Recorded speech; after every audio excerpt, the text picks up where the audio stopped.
contraceptive pill when I found out I was pregnant.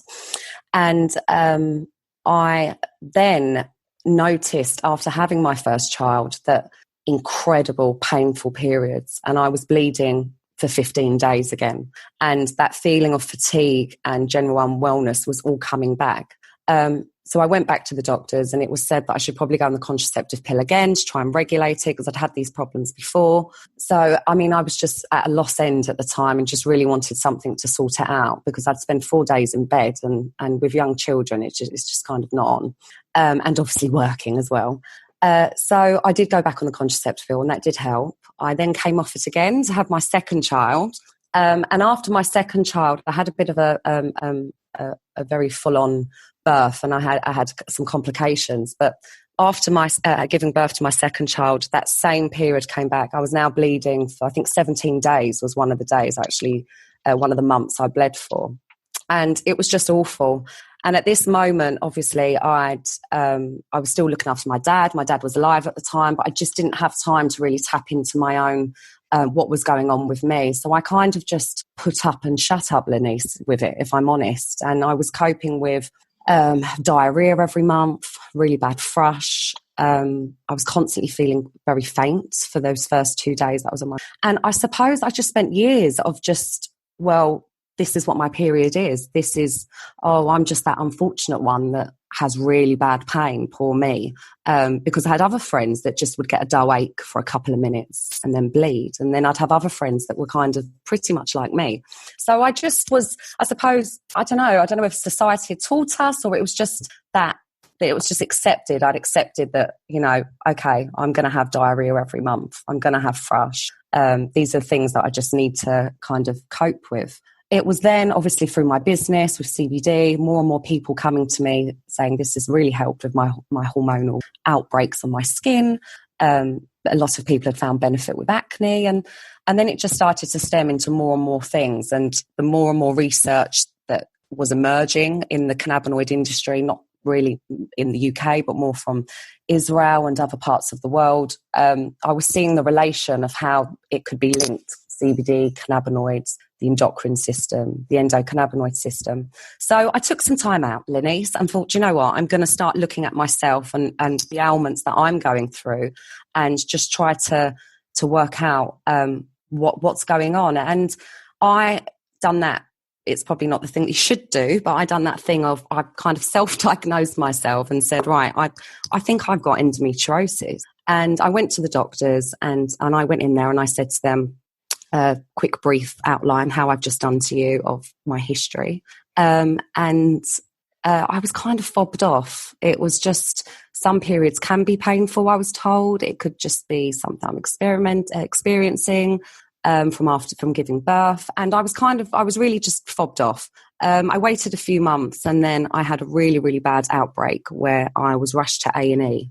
I'd collapsed on the floor. I was projectile vomiting, diarrhea at the same time, and this was called, which I found out after, it's actually called breakthrough pain, where the blood flows try to push through the uterine wall, or I'm not entirely sure how it all completely works. I'm sure you'd be able to explain it a lot better than I would, but it's called breakthrough pain, and it literally is in the name, where something's it just completely takes you out. And I made a stand after going into A&E and being in such a bad way when the male nurse turned around to me and was like, so you've basically just got period pain.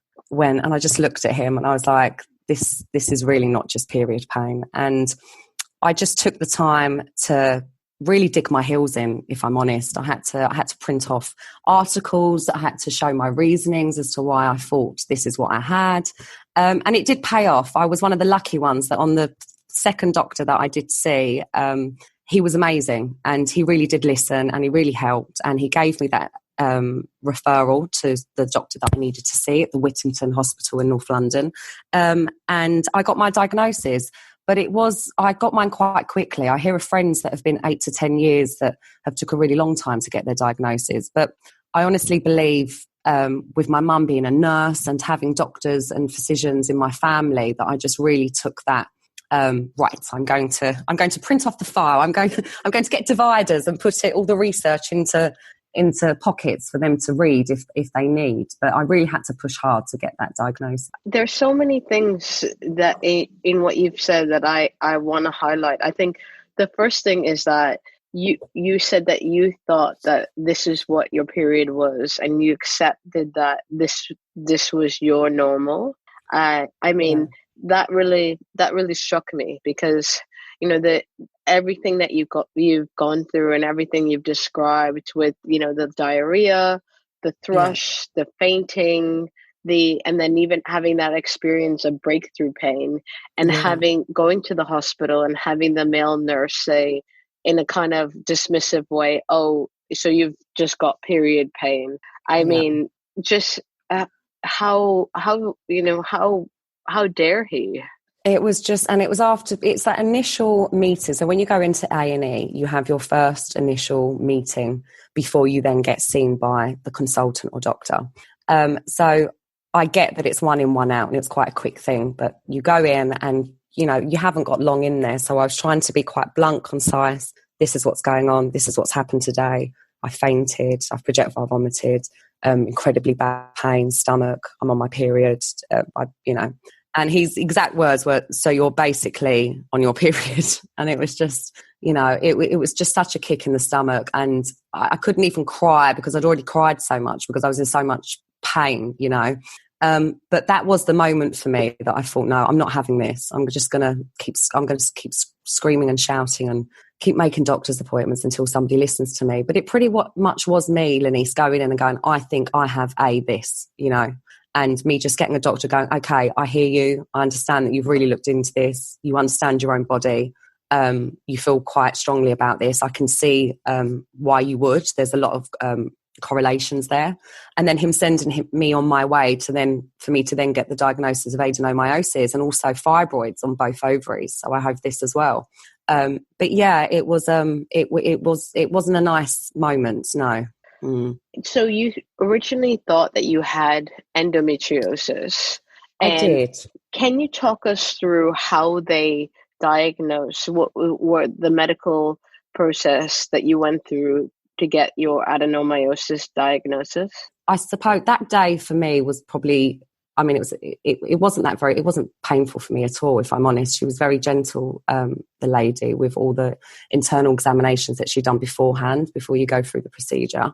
And that day for me was a great day because I knew I wasn't going crazy. I knew it was the day that someone had gone, "This isn't actually normal, what you're going through. It shouldn't be this painful. You actually have got 6 fibroids, I think, on one ovary, and I've got quite a lot on the other ovary." And it was just the day for me that somebody actually understood, and that she really took her time out, the consultant, I can't think of her name at the moment, but she really took her time out to talk to me about the different research studies that were currently going on. And there was one going on about high intake of sugar, and they haven't scientifically linked it yet, but there was a lot of research studies that were surrounding that. And it was a great day for me, where I just was let out a big sigh of relief that actually this isn't normal, and there may be something that I can do now moving forward to try and cope better and get better coping mechanisms. So I'm not in bed 4 days a month, and I'm not dealing with all these different ailments, So you got your diagnosis, and you said you had a sigh of relief. It was a great day. And it sounds like your consultant was quite switched on, in that she was making the link between sugar and, was it the sugar and the adenomyosis, or the fibroids? It was the adenomyosis. Yeah. And what did she recommend as a next step?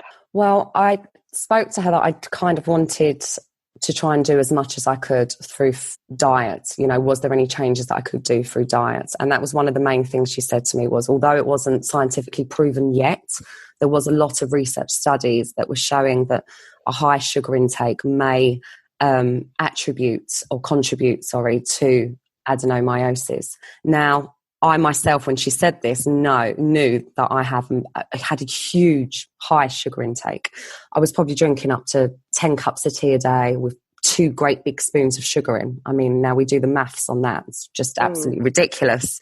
And I just wasn't even, although I wouldn't allow my dad, when looking after him, to have all that sugar intake, I'm just going back to, I just wasn't looking at myself like that, you know.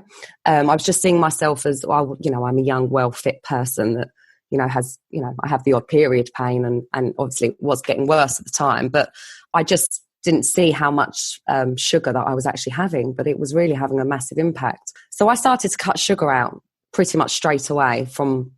Switched to mint tea, green tea. I got rid of my builder's cup of tea, although I still have one every now and again, I'm not going to lie.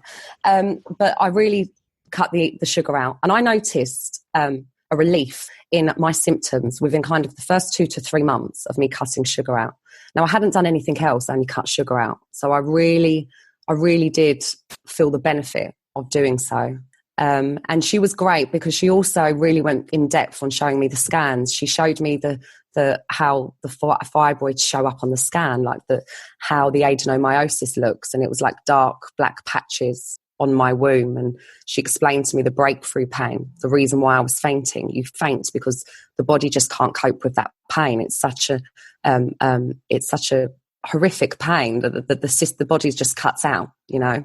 And yeah, I learned actually a lot from her that day. She spent a lot of time with me, and from going through, you know, 18 months, 2 years of not really anyone listening to me, I do feel incredibly grateful that it didn't take me as long as friends, like I said, that have had to wait 8 to 10 years of not being listened to, or having to wait so long for a diagnosis, you know.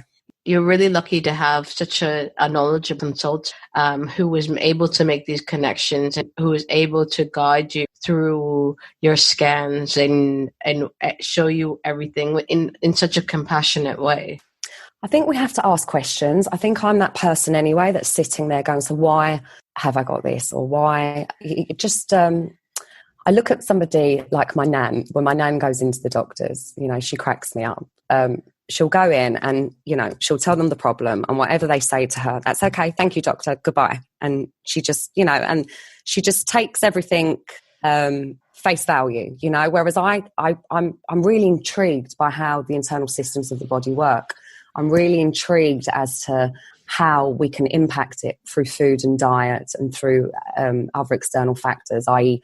products we use on our skin. Is that having an impact? So I'm always asking questions, Lenice. I am. And I think we shouldn't be fearful or scared that these people are doctors and they've trained and they're consultants. They are, and we're very grateful for that. But nobody knows our own bodies like ourselves. You know, we know if we've eaten something dodgy and it may have had an impact on us, or we know if that period was worse last month than this month, or we know if our breasts are a lot sore in the left breast or the right breast. And I think more and more what I see, especially amongst my friends and family, I think we're all starting to really tap more into our own bodies, and just really, I think we need to go in there and just ask the questions. So I believe that she was brilliant in the sense of giving me such great information and education, but it really was, I think we have to go in there armed with our questions, you know, to really try and get an understanding of what is going on, you know.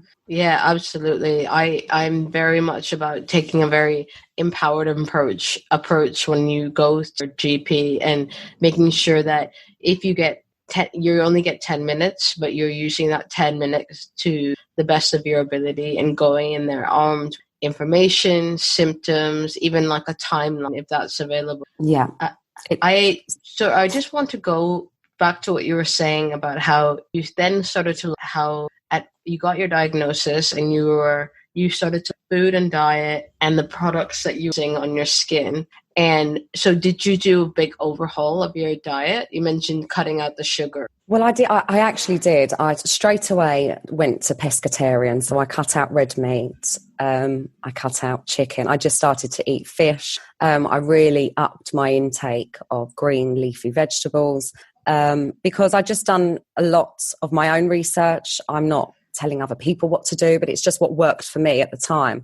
I decided that I wanted to cut out acidic foods as much as I could. One of the things that I was going through every month was I was so gassy that week before my actual period. the blood flow would come, I would be full of wind, constantly full of wind. And it was really, really painful. And I know